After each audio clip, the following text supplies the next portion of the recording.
Muchas gracias por continuar en sintonía de Canal Antigua. Tenemos la transmisión completamente en vivo de la audiencia, segundo día de la audiencia de primera declaración de Juan Carlos Monzón, en donde el juez Miguel Ángel Gálvez ha hecho alguna argumentación y un análisis de todos los 3 delitos que se le imputan a Juan Carlos Monzón por supuestamente ser el cabecilla de la estructura de la línea. En estos momentos regresamos con imágenes en vivo en Sala B de mayor riesgo en Torre de Tribunales, en donde ya dictará su resolución el juez Miguel Ángel Gálvez. Para llegar a los resultados correspondientes.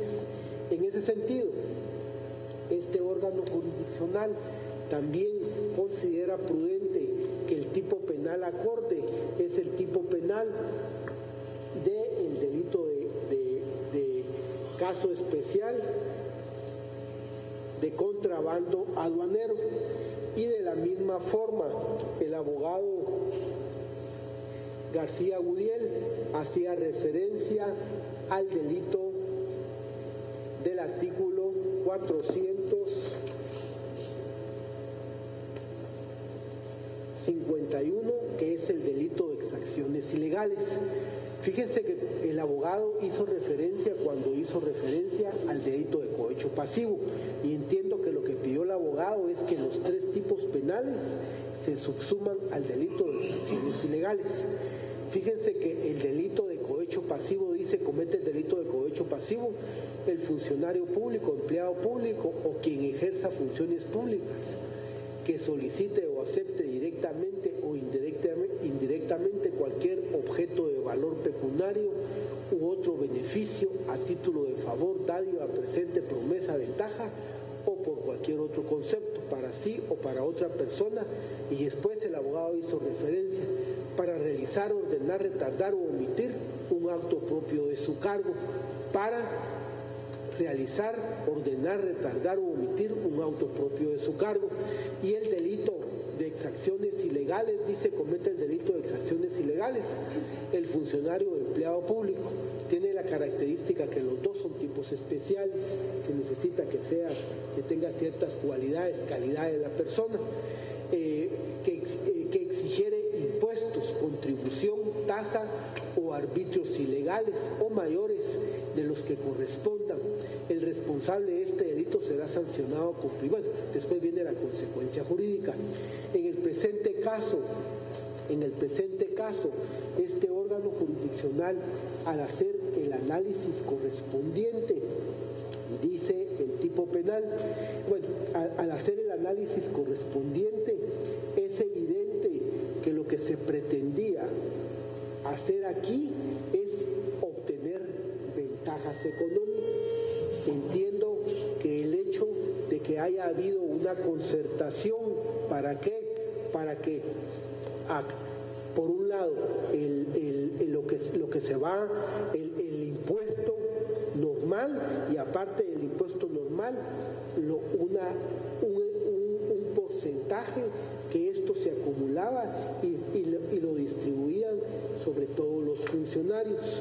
En el presente caso, este órgano jurisdiccional, después de hacer el análisis correspondiente con base al requerimiento planteado por parte del abogado, este órgano jurisdiccional considera prudente que el tipo penal acorde a las constancias procesales es el delito de cohecho pasivo.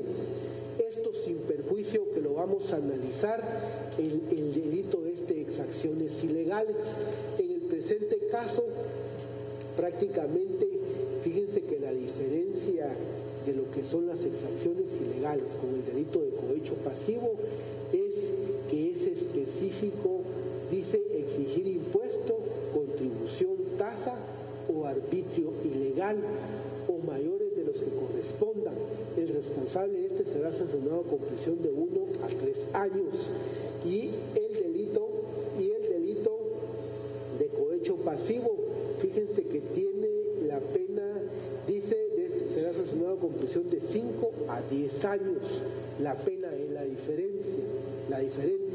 Y en el de cohecho pasivo dice: solicite o acepte directa o indirectamente cualquier objeto de valor pecuniario u otro beneficio a título de favor, dádiva, presente, promesa, ventaja o por cualquier otro concepto para sí o para otra persona, para realizar ordenar, retardar o omitir un acto propio de su cargo, y el delito de exacciones ilegales se refiere a impuestos, contribuciones, tasas o arbitrios a los mayores que corresponden.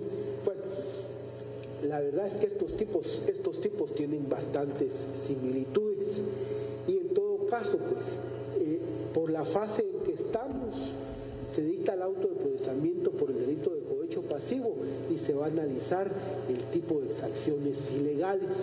Recuérdense que al hacer un análisis o al hacer una interpretación se tendría que hacer a favor del sindicado. Entonces, esto sin perjuicio de que por la fase que corresponde, estamos hablando de una fase en donde únicamente se está habilitando el tiempo para que el Ministerio Público profunde con la investigación, y en su momento procesal que se hagan los requerimientos correspondientes y se analice en todo caso qué tipo es el que está acorde a la supuesta conducta, si es el delito de cohecho pasivo o el delito de exacciones ilegales, que en todo caso es el que se refiere a impuestos, contribuciones, tasa o arbitrios ilegales. En todo caso puede ser que sea el más adecuado. Esto sin perjuicio que el auto de procesamiento únicamente se le está dando tiempo para que profundicen en su investigación y que en su momento procesal se hagan los requerimientos correspondientes. Y el problema de esto es que esto no afectaría solo a una persona, sino que estaríamos hablando de que esto afectaría a la hora para todas las personas, porque en el presente caso todos están por el delito de cohecho pasivo.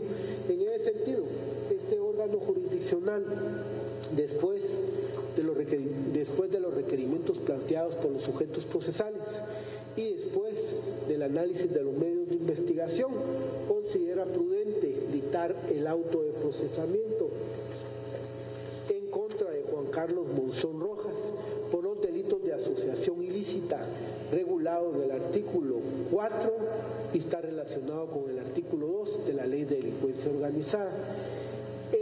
Por el delito de caso especial de defraudación aduanera, que es la Ley contra la defraudación y contrabando aduanero, artículo 2, numeral N, y el artículo que se hizo referencia, el artículo de lo que es el artículo del cohecho pasivo, regulado en el artículo 439 del Código Penal, tomando en consideración que después de hacer los análisis correspondientes, este órgano jurisdiccional, especialmente al analizar los indicios racionales, llega a establecer que es prudente que el Ministerio Público continúe con la investigación, y si los abogados quieren proponer algún medio de investigación, pues están en libertad. Recuérdense que los tipos penales en este momento son provisionales y en determinado momento pueden ser variados en cualquier momento cuando se haga un análisis ya específico con relación a cada uno de los tipos penales. En ese sentido, no da lugar a lo requerido por el abogado, en el sentido de que se subsuma la supuesta conducta de su patrocinado únicamente al delito de exacciones ilegales, por las razones indicadas anteriormente. De esto quedan legalmente notificados con base en los artículos 160 y 169 del Código Procesal Penal. En ese sentido, ya se les va a dar intervención, o se le da intervención nuevamente a los sujetos procesales, especialmente a representantes del Ministerio Público, para que en conformidad con el artículo 32 se pronuncie con relación a las medidas de coerción. Se le da intervención, abogado. Muchísimas gracias, su señoría. Pues efectivamente, en cumplimiento del formalismo que establece el artículo 82 del Código Procesal Penal, pues está la necesidad de discutir sobre las medidas de coerción, interpretando a qué se refieren las medidas de coerción después de dictado el auto de procesamiento, aunque pues en nuestro Código Procesal vigente está a partir del 259, cuando se refiere a la prisión preventiva, y en el segundo párrafo, que hace referencia a que la libertad no debe restringirse sino en los límites absolutamente indispensables, y tiene el objetivo que es para asegurar la presencia del imputado en el proceso. Esa parte del segundo párrafo se queda un poco corta, realmente va más allá de asegurar la presencia, toda vez que los peligros procesales procesales que están establecidos en nuestra ley procesal vigente, que están regulados a partir del artículo 262 y 263, amplían el peligro de fuga y también remiten al peligro de obstaculización a la averiguación de la verdad. Voy a referirme a estos dos, lo considero necesario y es lo procesal, pero antes de eso quiero establecer que la situación del señor Juan Carlos Monzón Rojas, quien pues voluntariamente se presentó el día de ayer, como todos sabemos, ha estado en una posición distinta a las demás personas, toda vez que a partir de que se dictó la orden de aprehensión en contra de esta persona, que fue a mediados del mes de abril del presente año, ha estado prófugo, motivo por el cual la Fiscalía en su momento procesal pidió que se decretara la rebeldía en contra de dicha persona, pues por los motivos de encontrarse prófugo. Si analizáramos lo referente a la rebeldía, que está regulada en el artículo 79 de nuestro Código Procesal y que los efectos de esta están a partir del artículo 80, entenderíamos que lo que implica la rebeldía en caso que una persona gozara de una medida era la revocatoria de esta medida sustitutiva. En el presente caso, al no haberla tenido, se entendería que no se le podría otorgar por el tiempo que estuvo prófugo. De por sí ya no habría la posibilidad de poder entrar a conocer si existe la posibilidad de otorgarla o no. Pero pues ya que están en el Código Procesal, los discutiré los motivos por los cuales la Fiscalía considera que no es oportuno o que no corresponde formal y procesalmente el otorgamiento de alguna medida sustitutiva. En cuanto al peligro de fuga, pues está claro que tuvo la capacidad de permanecer prófugo por cerca de 5 meses y medio, en los cuales pues se realizaron actividades para lograrlo ubicar y no se logró, lo que implicaría que ese peligro de fuga, pues en el momento que él lo decidiera estando en libertad, podría ser latente y vigente. Estos dos aspectos del peligro de fuga y el peligro de obstaculización no los dejan a libre albedrío tanto de algún sujeto procesal o del señor juez para resolverlo, sino nuestra misma ley procesal nos establece en qué debe de entenderse estos peligros procesales. En cuanto a mi criterio como fiscal, el más importante, fuera del peligro de fuga que está demostrado que en este caso podría estar latente, es entender los peligros de obstaculización. Y esta obstaculización hace referencia a permitir que se pueda desarrollar una investigación libre de cualquier tipo de presiones o libre de cualquier tipo de presión, no solo sobre los fiscales, sino sobre aquellos medios u órganos de prueba que en su momento puedan servir para que la Fiscalía pueda presentar un acto conclusivo objetivo. En el presente caso me voy a hacer referencia a lo que me llamó poderosamente la atención, palabras propias del señor sindicado Juan Carlos Monzón Rojas. Él indicaba el hecho que el expresidente y la exvicepresidenta estén sometidos a un proceso cambia las circunstancias para que yo hoy me pueda entregar. Y hablo de eso porque eso realmente lo podríamos interpretar en lo que está regulado en el numeral segundo del artículo 263 al indicar que se podría influir para que coimputados, testigos o peritos informen falsamente o se comporten de manera desleal. ¿Cómo se puede influir? Se puede influir a través de la lealtad de una persona en que yo le pida que me proteja de alguna manera, o se puede influir a través de algún tipo de coerción, que es lo que yo entendía que había a través del señor Juan Carlos Monzón. Él pudo haber sido de alguna manera amedrentado para que él libremente pudiera presentarse y exponerse. Digo esto porque en la cadena de mando que se ha presentado en el presente caso, el señor Juan Carlos Monzón era una persona muy importante por su cercanía con las personas más altas del Ejecutivo, pero tal cual las palabras de él, del temor de él hacia otras personas, y lo digo con mucho respeto obviamente porque la etapa que nos encontramos es una etapa indiciaria, es una etapa en que la presunción de inocencia se mantiene vigente, pero podrían haber personas cercanas a él que pudieran haber temido el acercarse a la Fiscalía voluntariamente y colaborar por temor a alguna represalia. Esa es la manera en que se interpreta el numeral 2 del artículo 263, es decir, poder influir en una persona, tal vez en este caso no perito, pero sí un testigo que libremente pudiera acudir e informar lo que sepa en este caso. En ese orden de ideas, su señoría, la Fiscalía considera que se dan los requisitos que establece la ley. En primer lugar, existe una rebeldía decretada, lo que no permitiría realmente a criterio de esta Fiscalía, obviamente, esto es de criterios e interpretaciones, que se le pudiera otorgar a una medida sustitutiva. Pero aparte de eso, también se dan los peligros procesales establecidos en el Código Procesal Penal, el peligro de fuga, yo le indiqué 5 meses y medio prófugo, haciendo diligencias para ubicarlo y no lo logramos, y el artículo 263, especialmente el numeral segundo, en el sentido de poder influir en algún testigo o algún coimputado para que pueda en algún momento obstaculizar una investigación objetiva. Aparte de eso, su señoría, también existen unas órdenes de aprehensión que fueron dictadas en su momento procesal y que están vigentes y que no se han realizado, y también se podría poder influir en algún tipo de coimputado para ese sentido. Posteriormente, el artículo 264 es muy claro a indicar que se podrá deberá sustituir la prisión preventiva siempre que el peligro de fuga o la obstaculización para la averiguación de la verdad pueda ser razonablemente evitado por aplicación de otra medida menos grave. En el presente caso, la Fiscalía considera, y así lo solicita, que no hay una medida menos grave que se pueda aplicar, que en este caso es la prisión preventiva, y por darse los requisitos establecidos en la ley, solicita a su señoría formalmente que se dicte el auto de prisión preventiva correspondiente en contra del señor Juan Carlos Monzón Rojas, de conformidad con lo regulado en el artículo 269 y posteriores, que hacen referencia a los motivos por los cuales no se puede otorgar una medida sustitutiva. Muchas gracias, su señoría. Muy bien. A continuación se le da intervención al abogado Luis Fernando Orozco. Gracias, señor juez. La libertad de las personas es un derecho protegido por la Constitución, pudiendo ser restringido único y exclusivamente en el ámbito del derecho penal conforme al artículo 13 de la Constitución Política de la República de Guatemala. Esto se da cuando los medios de convicción aconsejen que no se dé una medida sustitutiva, ante el riesgo de suprimir o modificar medios de prueba y ante el peligro de fuga. En el presente caso, señor juez, es evidente el poder que pudo y puede tener el sindicado, quien ostentaba el cargo de secretario privado de la ex vicepresidente de la República, sobre personas relacionadas con la investigación o que pudieran llegar a estar vinculadas posteriormente, lo que no hace aconsejable la medida sustitutiva, además de haber estado en rebeldía a partir del momento en que tuvo conocimiento de que se dictó sobre la orden de captura, estuvo en condición de prófugo por varios meses. Como quedó evidenciado, señor juez, estamos ante una compleja organización criminal de la que hizo parte el señor sindicado. Esto que está incrustada en los más altos del poder del Estado, con distribución de funciones de acuerdo a sus roles, debidamente concertada y compartimentada, que permitió poner a la Superintendencia de Administración Tributaria el servicio de unos particulares, quienes eran los que verdaderamente dirigían la política tributaria y aduanera, en una especie de concesión ilícita con características propias del crimen organizado, ya que tenían la capacidad y los vínculos necesarios para obstruir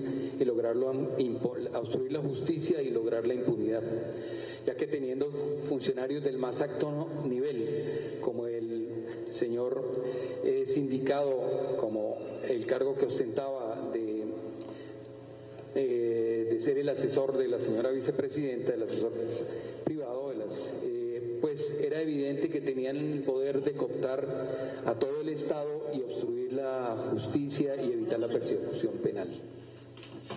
De otro lado, señor juez, se espera que una persona que ha ostentado el cargo que obtuvo el secretario privado en su momento, pues adopte otro comportamiento y no el de lucrarse ilícitamente con los tributos que estaban destinados para el bienestar de los guatemaltecos, para el desarrollo integral de las personas en todos sus aspectos.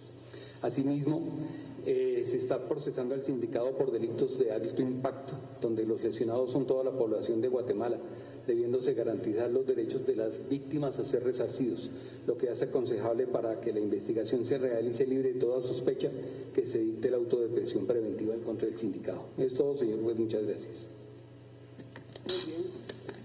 A continuación, uno de los abogados de nuestra presidencia, abogado Sobedo. Muchas gracias, señor juez. Mi representada, al referirse a la necesidad de dictarse medidas de coerción, argumenta lo siguiente. Las medidas de coerción personal son actos que limitan la libertad de una persona con el objeto de resguardar la aplicación de la ley penal. Solo se justifica si sirven a los objetivos y fines del proceso penal.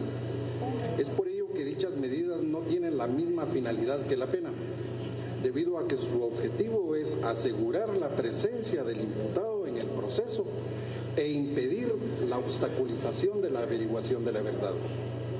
La prisión preventiva debe decretarse siempre que concurran dos aspectos importantes a considerar: el peligro de fuga o la obstaculización de la averiguación de la verdad.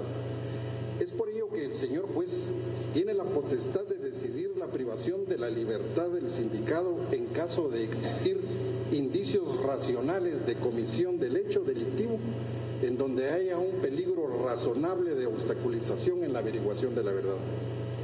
En el presente caso, esta representación considera que es aconsejable dictar la prisión preventiva tal y como lo establece el artículo 259 del Código Procesal Penal, toda vez que media información suficiente sobre la existencia de un hecho punible y motivos racionales suficientes para considerar que el señor Juan Carlos Monzón Rojas ha participado en él. Con los medios de investigación que se han presentado en esta audiencia, especialmente, entre otras, la sesión número 642 de fecha 10 de noviembre del 2014, en donde sostienen una conversación el ex superintendente de Administración Tributaria, el licenciado Carlos Muñoz, y el hoy sindicado señor Juan Carlos Monzón Rojas. De esa conversación se pueden obtener esos elementos racionales a los que hace referencia el artículo antes citado, pues debe considerarse que el papel que desempeñó el sindicado en la estructura criminal denominada La Línea está claramente delimitado. Consecuentemente, ello permite considerar la necesidad de dictar el auto de prisión preventiva.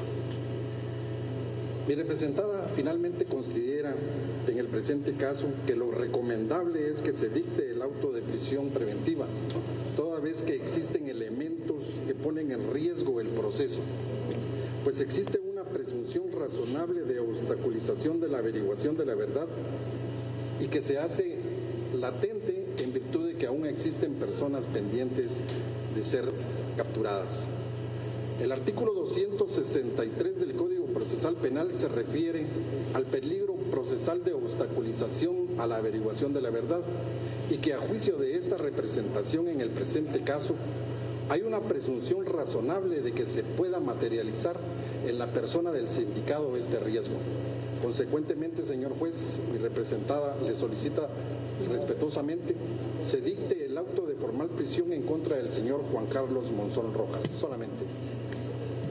Muy bien. Entonces, a continuación se le da intervención al abogado Domingo López Francisco.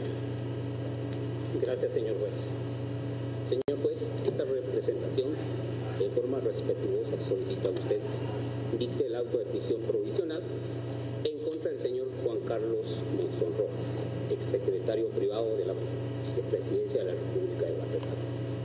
Toda vez que el Ministerio Público, la Comisión Internacional contra la Impunidad en Guatemala, la Superintendencia de Administración Tributaria, SAT, los indican de integrar la organización criminal denominada La Línea, y por existir la posibilidad de fuga y obstaculización a la averiguación de la verdad, toda vez que hay personas sindicadas dentro del presente proceso y que aún están pendientes de captura y que éstas pueden influir para obstaculizar el avance del presente proceso. Aunado a esto, señor juez, se debe tomar en cuenta la capacidad organizativa y económica que posee esta estructura criminal, lo cual le hace fácil sustraer del alcance de la justicia a los sindicados. Razón por la cual, señor juez, el Estado de Guatemala es del criterio de que no debe otorgársele ninguna medida sustitutiva al sindicado señor Juan Carlos Monzón Rojas, solicitando en su caso dicte el auto de prisión preventiva que corresponda. Me fundo en los artículos 1, 2, 3, 13, 28 y 252 de la Constitución y 28, 259, 263 y 264 del Código Procesal Penal. Únicamente, señor juez. Muy bien. Entonces, a continuación se le da intervención a uno de los abogados, Francisco García, o al abogado César Guzmán. Muchas gracias, su señoría. Después de escuchar las intervenciones de mis colegas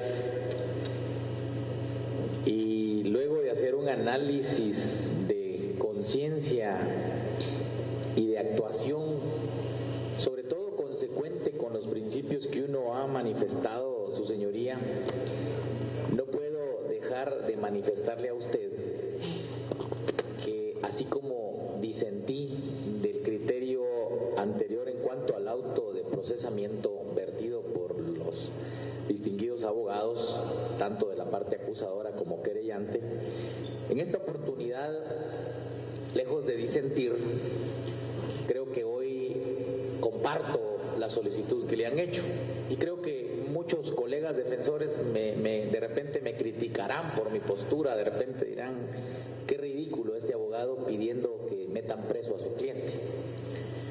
Y como usted verá, no pretendo el día de hoy justificarle ningún arraigo, no pretendo hacerle ninguna solicitud al respecto, sino considerando que efectivamente a él se le decretó la rebeldía, y no obstante que a pesar de leer los efectos de la rebeldía, en los efectos de la rebeldía no está limitar el otorgamiento de medidas. En ese sentido sí no lo comparto, el hecho de que porque sea declarado rebelde ya no se le den medidas. Ahí no lo dice la ley. El único efecto de la rebeldía es, si está bajo medida sustitutiva, revocar esa medida y ordenar su aprehensión para que se presente al proceso y continuar el proceso. O sea, en ese sentido estoy claro que la ley no faculta esa circunstancia. Sin embargo, en el sentido que estoy totalmente de acuerdo con la Fiscalía, pues lo constituye el hecho de que hay dos peligros procesales que usted tiene que analizar, y uno de ellos lo constituye el peligro de fuga. Y si es una persona que viene después de estar prófugo 5 meses, no puedo venir a decirle a usted hoy, y perdone que insista con esta palabra, haciendo baños de pureza, a decirle, mire señor juez, no se va a fugar pues si viene de estar fugado. O sea, sería absurdo, me vería ridículo yo argumentando esa circunstancia.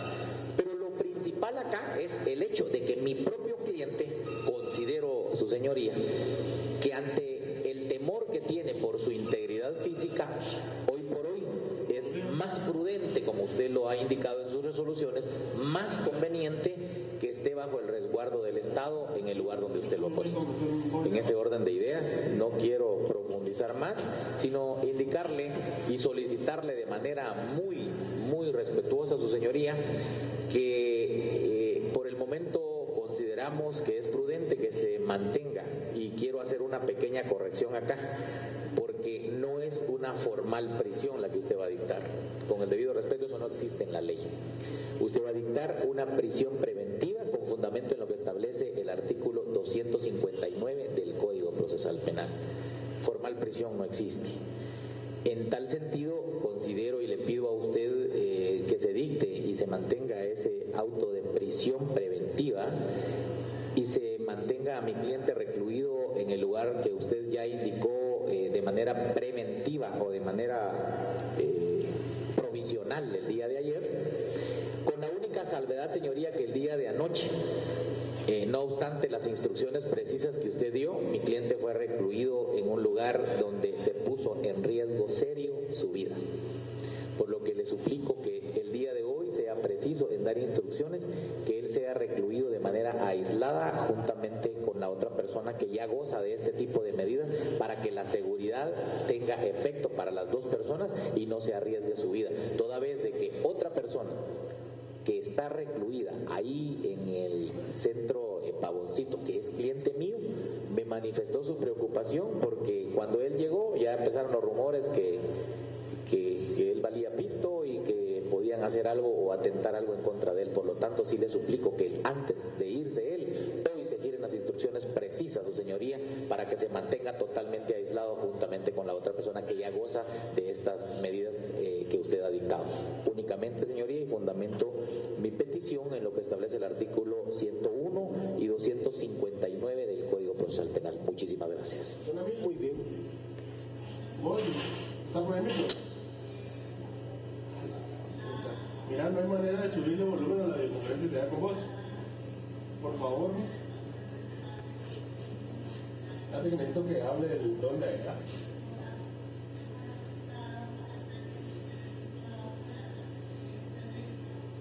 Va, vivo pues, Fernando Arroyo. Dale. Buzo, chito, buzo.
los artículos 320, 321, 22 del Código Procesal Penal, cumpliendo con lo regulado en el artículo 82. A continuación se les dio intervención a los sujetos procesales, iniciando con el Ministerio Público y las partes creyentes. A manera de conclusión, pues solicitaron que se dictara, de conformidad con el artículo 259 del Código Procesal Penal, lo que es la prisión preventiva. Y al darle intervención al abogado, pues también hace un análisis con relación a lo que es la prisión preventiva. No comparte con relación a la rebeldía, pero en todo caso considera que la vida de su patrocinado pues corre peligro, y como consecuencia que mejor prudente es que se quede bajo resguardo de prácticamente de las autoridades, dejando constancia dicho abogado que el día de ayer no se cumplió con la resolución en virtud de que no se mantuvo como se pretendía, que se mantenerlo aislado, especialmente de todas las demás personas y a excepción del señor Salvador, que en este caso pues se conoce. Esto es lo que pasa dentro del proceso en referencia. Como lo dijo el abogado García Gudiel, pues definitivamente ahí sí que la regla general tiene la excepción, y la excepción, esto pues es excepcional. En el presente caso del día de ayer, a favor del señor Monzón, Juan Carlos Monzón, se decretó las medidas de protección. ¿Por qué? Porque él mismo lo manifestó, el temor que tiene, y el temor que tiene, pues en determinado momento, si se protegió al señor Salvador González, se protegió después de haber prestado su declaración. ¿Por qué razón no se podía proteger en este caso a Juan Carlos? Si estamos hablando de prácticamente los esquemas de la estructura investigada por el Ministerio Público, y sin prejuzgar si esto es o no es, solo estoy analizando los indicios, estaríamos hablando que en el término intermedio estaría hablando de este señor de Salvador González, y más arriba estaríamos hablando de Juan Carlos, porque se supone que él era el secretario privado de la vicepresidenta, y con las características que él mismo manifestó un aspecto al principio, que dijo que no se hacía nada sin que estuvieran enterados tanto el presidente como la vicepresidenta, pero agregó algo más, y con mayor razón, de la vicepresidenta. Entonces eso, porque es lógico que en determinado momento existe temor, y es un temor fundado, que incluso le puedan hacer algo, pues porque indistintamente que esto le corresponde al Ministerio Público, pero indistintamente él considero que su vida está en peligro. Pero fíjense que especialmente el artículo 259 indica que la prisión preventiva se podrá decretar después de oír al sindicado, o sea que se realiza una audiencia en presencia del Ministerio Público, especialmente de los abogados, y se le dé el derecho que le asiste a la persona de prestar su declaración. Posteriormente se analiza que haya información de la existencia de un hecho punible y que hayan motivos racionales suficientes para creer que el sindicado lo ha cometido o participado en él. En el presente caso quisiera dejar constancia que este artículo 259 guarda relación con el artículo 13 de la Constitución Política de la República de Guatemala, y que se puede decretar lo que es la prisión preventiva cuando haya peligro de fuga y haya peligro de obstaculización a la averiguación de la verdad. En el presente caso comparto el criterio de la Corte de Constitucionalidad en el sentido de indicar que la medida de coerción tiene carácter eminentemente cautelar. No se le está indicando que se está dictando la prisión porque él es responsable, no, únicamente que la prisión preventiva lleva a indicar que existe peligro de fuga y el peligro de obstaculización a la averiguación de la verdad. ¿Y por qué tiene carácter cautelar? Porque lo que se pretende es garantizar los fines procesales. ¿Y cuáles son los fines procesales? Que la persona que en determinado momento se den todos los momentos, todas las fases para que se pueda establecer si es o no es responsable, desde el punto de vista de indicios racionales hasta el punto de vista de certeza o no certeza de la supuesta participación del sindicado.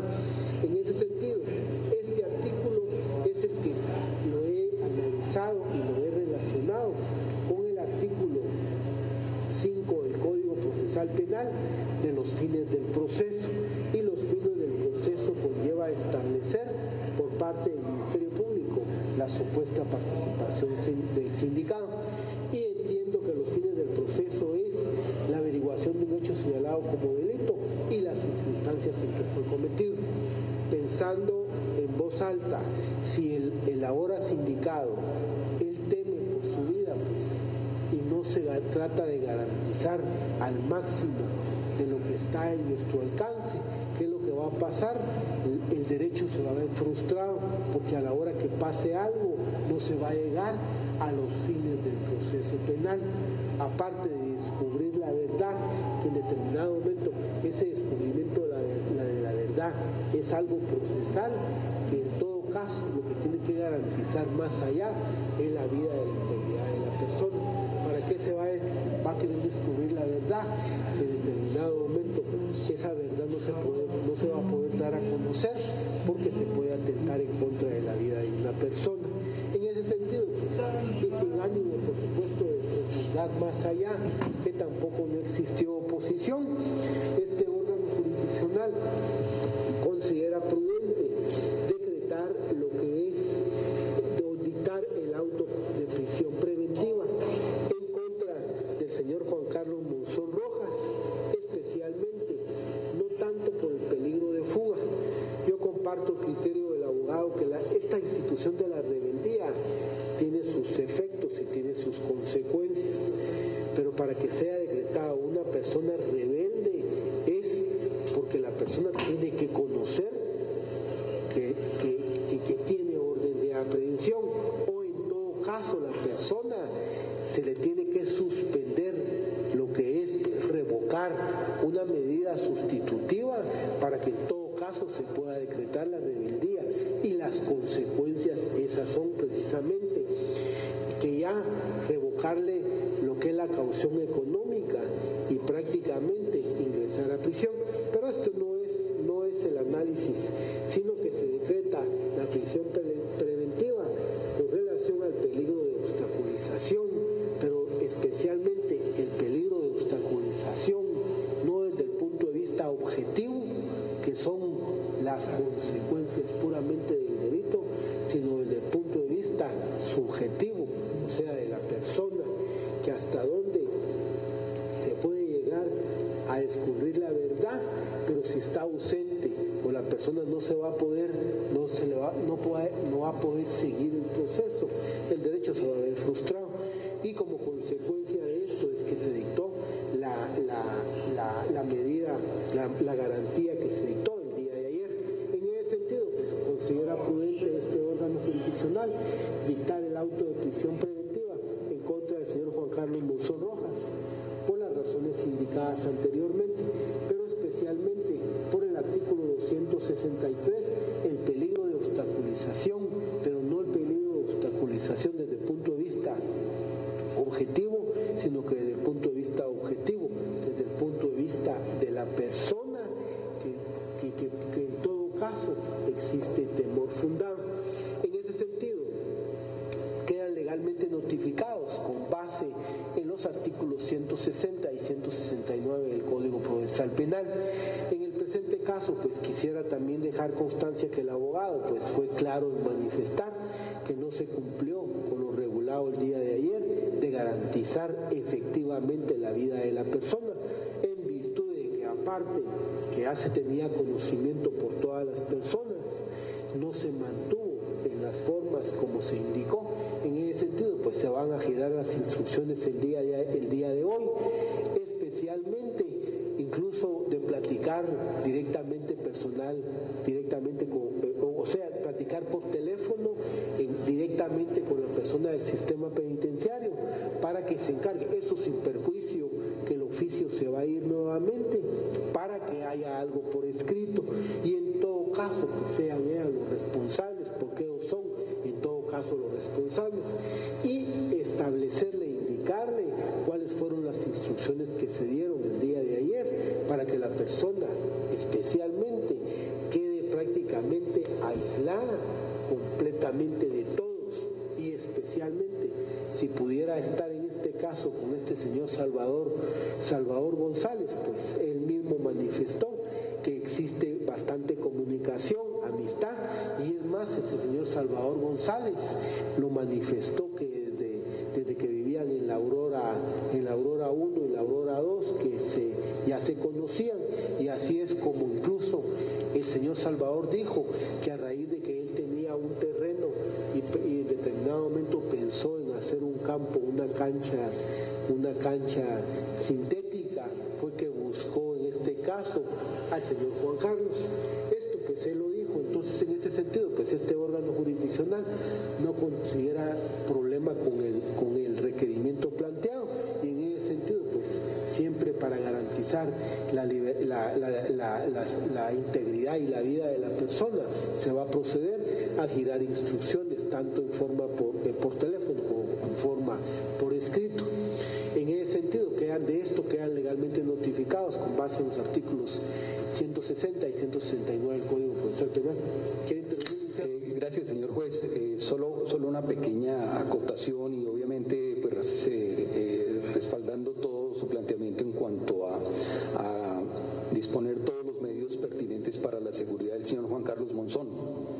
Pero sí hay algo que debo observar en aras a no potencializar un posible peligro en la vida de dos personas. En esto a donde apunto, a que considero que es más razonable que estén separados el señor Juan Carlos Monzón del señor Salvador González, y no en el mismo lugar, situación que pudiera, repito, potencializar un peligro de alguna acción contra la vida de estas dos personas. Es seguramente más viable que estén de forma inseparadas, y de esta manera el sistema penitenciario pues pueda ejercer su función de vigilia, pues obviamente como usted lo ha ordenado, además de lo que tienen que hacer, pero que con mayor énfasis tengan precaución en cuanto a la vida de estas dos personas. Es todo, señor juez, eso es lo que le pediría, por favor, que lo analizara. Muy bien. En el presente caso, como yo voy a platicar con los señores del sistema penitenciario, lo vamos a coordinar y se va a establecer en todo caso qué es lo prudente hacerse. Pero yo tengo entendido que el señor Salvador él está aislado totalmente, indistintamente, lo mínimo que hay que hacer aquí es también aislar al señor Juan Carlos Monzón. Esto sin perjuicio de que se van a hacer las coordinaciones. Sí, y independientemente de esto, solo para coadyuvar, señoría, el señor González está no solo aislado, sino a escasos metros de la guardia. Entonces está bajo la vigilancia de la guardia siempre y constantemente. Por lo tanto, consideramos nosotros que es el lugar más idóneo donde ellos se puede garantizar su seguridad. A diferencia de González, el día de ayer a mi cliente lo llevaron a una cuadra atravesando todos los sectores y lo dejaron en un lugar en donde está expuesto porque todo el mundo pasa por ahí, tiene contacto con los demás internos, y en cambio el señor González está absolutamente aislado. Ahí no hay interno que llegue y está bajo la constante vigilancia de la guardia de presidios. Creemos que es el lugar más idóneo. Muy bien. Entonces se van a hacer las coordinaciones, vamos a platicar por teléfono con estas personas, aparte que se va a hacer el oficio también para que quede por escrito. Bueno, entonces con esto, como quedaron legalmente notificados, ahora se le da intervención nuevamente al representante del Ministerio Público con relación al plazo de investigación. Muchas gracias, señoría. En cuanto al plazo que establece la ley en el artículo 182, pero el numeral sexto, que es una modificación del 25 de mayo del año 2010, aparece un término muy interesante que habla ya de plazo razonable. Ese plazo razonable debe entenderse que no todos los casos son iguales, sino se debe razonar en qué caso se aplica un periodo y en qué caso otro. ¿Por qué digo esto? Porque hemos discutido discutido acá que son 3 tipos penales los que se investigan, pero uno de ellos es el delito de asociación ilícita. Son delitos modernos, son delitos complejos, que a partir de que nuestro Código Penal, que es del año 1973, han variado la forma de participación en los tipos penales. Y acá se hablaba de la coautoría por cadena de mando, y lo explicaba muy bien su señoría, que son fenómenos de intervención colectiva. Y al ser fenómenos de intervención colectiva ya no se puede investigar a partir de una participación individual, sino de grupos de personas, de un todo. Es decir, requieren que se haga una investigación profunda, compleja, para poder en un momento procesal presentar un acto objetivo. En ese sentido, considera la Fiscalía que el plazo razonable, a criterio nuestro, para poder realizar una verdadera investigación, sería el plazo máximo que establece la ley, que es de 3 meses, el cual está regulado en los artículos 323 y pues que el artículo se complementa con el 324 bis. En ese sentido, la petición concreta es que el plazo que se establezca sea el máximo que establece la ley en este caso, que se dictó la prisión preventiva, que sea de 3 meses, su señoría. Muchas gracias. A continuación se le da intervención al abogado Orozco Álvarez. Gracias, señor juez. Efectivamente me sumo a la petición del Ministerio Público. 3 meses sería el término apropiado para la investigación. Y digo apropiado porque es el que brinda la ley. Desafortunadamente, de todas maneras, es corto, en aras de que estamos frente a una investigación de una organización criminal muy compleja. Igualmente es el término prudente para que el señor Juan Carlos Monzón pues aporte los medios de prueba de convicción necesarios para esclarecer su situación y para esclarecer los hechos que ayer mencionó, los eslabones que faltan para aclarar toda esta situación. Es un término prudente, va en beneficio de esclarecer la verdad, que es el fin del derecho penal, y suyo y de todo el contexto general de la investigación y ojalá del país. Es todo, señor juez. Muy bien, a continuación, abogado Celedonio. Gracias, señor juez.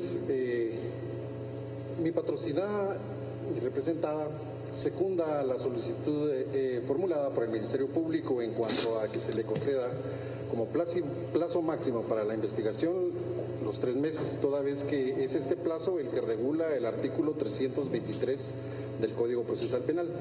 De tal suerte, pues le solicitamos de forma respetuosa acceda al pedido del Ministerio Público, solamente. Muy bien. A continuación, abogado Domingo López Francisco. Gracias, señor juez. Señor juez, esta representación no tiene ninguna objeción en cuanto al plazo solicitado por el representante del Ministerio Público, toda vez que es el plazo máximo establecido en la ley. Gracias, señor. Muy bien.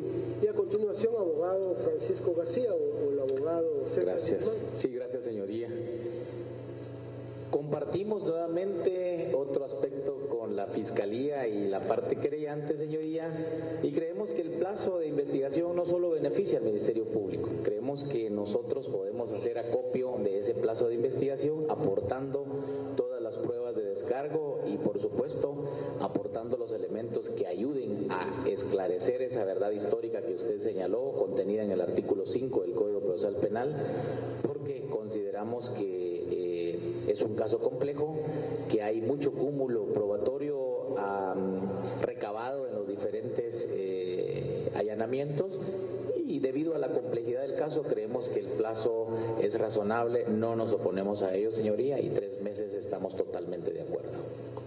Fíjense que en el presente caso, pues yo no me voy a profundizar mayor, únicamente voy a indicar que incluso cuando yo estaba señalando algunos documentos, algunas escuchas, pues a veces el sindicado hacía así o a veces sorprendido, y es prudente que él conozca todo esto que está aquí, porque esto es lo que le sirve a uno, los medios de investigación, indistintamente que yo los tengo en fotocopias, pero lo ideal sería que los conociera, y esto es cantidad. En el caso de cada uno prácticamente han sacado, como que han resumido todo, y están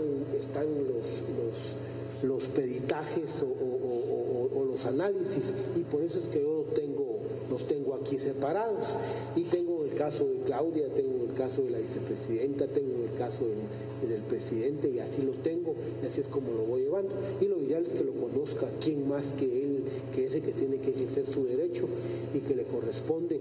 Ahí sí que si no, él dice, él no comparte algo, pues quien que diga por qué no lo comparte, pues, y ya ahí se hace el análisis que es lo prudente hacer, porque ese es el sentido. Entonces, en este caso lo prudente serían 3 meses, no no hay oposición, pero lo prudente serían 3 meses. Y eso permite no solo al Ministerio Público descubrir la verdad, sino que le va a permitir a los abogados también requerir, solicitar, incluso como lo dijo el abogado, hasta la misma reforma del auto de procesamiento, porque ese es el sentido. Entonces, como consecuencia de la resolución, en ese sentido, pues, si estamos hablando de 6 de octubre, para el 6 de noviembre un mes, para el 6 de diciembre otro mes, y para el 6 de enero sería el tercer mes. Estaríamos hablando que como el código habla que se vence en la víspera, entonces se vence en la víspera, sería el 5 de enero del año 2016, que sería el último día que tiene el Ministerio Público para concluir su investigación, esto sin perjuicio que si se puede hacer antes, esto no hay ningún problema. Y para la audiencia se programa para el día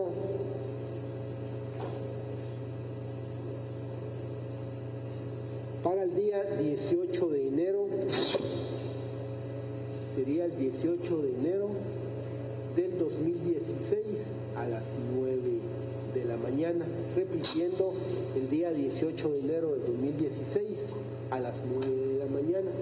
Con esto prácticamente concluimos con toda la audiencia de primera declaración y de esto quedan legalmente notificados los sujetos procesales de todas las resoluciones y se deja constancia que se van a hacer las diligencias correspondientes para garantizar en este caso lo que se dijo por parte de este órgano internacional que lleva relación con el procedimiento planteado por el abogado de. Con esto concluimos con la audiencia en ese sentido. Cuando son las 12 horas para 15 minutos y no habiendo nada más que hacer constancia, finaliza la presente audiencia. Quedan legalmente notificados con base en los artículos 160 y 169 y les deseo feliz día.